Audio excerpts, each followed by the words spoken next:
آئلہ اور عابس کے رشتے کے لیے آئلہ کے سسرال والے بالکل بھی تیار نہیں ہیں۔ وہ نہیں چاہتے کہ سعد کی بیٹی علینا کسی اور کی گود میں پلے۔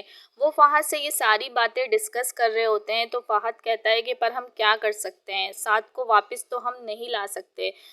پھر فہد کی امی اپنی خواہش ظاہر کرتی ہیں اور اسے بتاتی ہیں کہ تم سعد کا نعم البدل ہو اور علینا کا پہلا محرم رشتہ ہو اگر تم آئلہ سے۔ لیکن فہد اس بات پر بہت غصہ اور دکھی ہوتا ہے کہ وہ ایسا سپنے میں بھی نہیں سوچ سکتا، اور پھر وہ آئلہ کی بہن زینیا کو پسند کرتا ہے، اس کا منگیتر ہے، وہ ایسا کیسے کر سکتا ہے، یہ دھوکہ زینیا کو کیسے دے سکتا ہے۔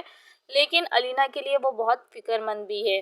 یہ ساری باتیں آئلہ کے سسرال والے آ کر زینیا کے گھر والوں سے کرتے ہیں اور کہتے ہیں کہ ہم چاہتے ہیں کہ زینیا اور فہد کا رشتہ نہیں ہو بلکہ فہد اور آئلہ کا نکاح ہو جائے۔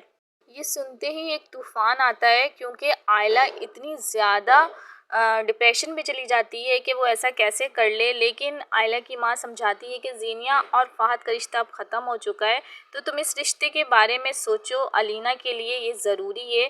جبکہ فہد جو کہ راضی نہیں تھا، وہ کام سے واپس آ رہا ہوتا ہے تو راستے میں احتجاج ہوتا ہے کہ ایک لڑکی کی جان چلی گئی سوتیلے باپ کے ظلم سے۔ یہ سب دیکھ کر بہت فکر مند ہوتا ہے فہد، اسے علینا یاد آتی ہے اور کہیں نہ کہیں وہ اپنی زبان بند کر لے گا اور راضی بھی ہو جائے گا آئلہ سے نکاح پر۔ لیکن آئلہ بالکل بھی راضی نہیں ہے اور زینیا تو یہ سنتے ہی بہت بڑے شوق پہ آ جاتی ہے کیونکہ اس کا رشتہ ہمیشہ ایسے ہی چلا ہے فہد کے ساتھ۔ جب اس کی شادی ہونے والی ہوتی ہے ایک نیا طوفان آتا ہے اور اس کی شادی رک جاتی ہے۔ آئلہ، زینیا اور عابس تینوں کی ہی انڈرسٹینڈنگ بہت اچھی دکھائی گئی ہے ڈرامے میں، لیکن رشتہ ایسے موڑ پر آ گیا ہے کہ زینیا آئلہ کی کہیں دشمن ہی نہ ہو جائے۔ آئلہ اپنی پوری کوشش کر رہی ہے کہ وہ زینیا اور فہد کے بیچ میں دیوار نہیں بنے۔ وہ یہاں تک کہہ دیتی ہے کہ مجھے کوئی دولت نہیں چاہیے سعد کی، میں اپنی بیٹی کا خیال خود رکھ لوں گی، اپنے ماں باپ پر بھی بوجھ نہیں بنوں گی اور یہاں سے کہیں چلی جاؤں گی۔ لیکن کوئی بھی اس کی بات کے لیے راضی نہیں ہے اور کہیں نہ کہیں آئلہ بھی بہت مجبور ہے۔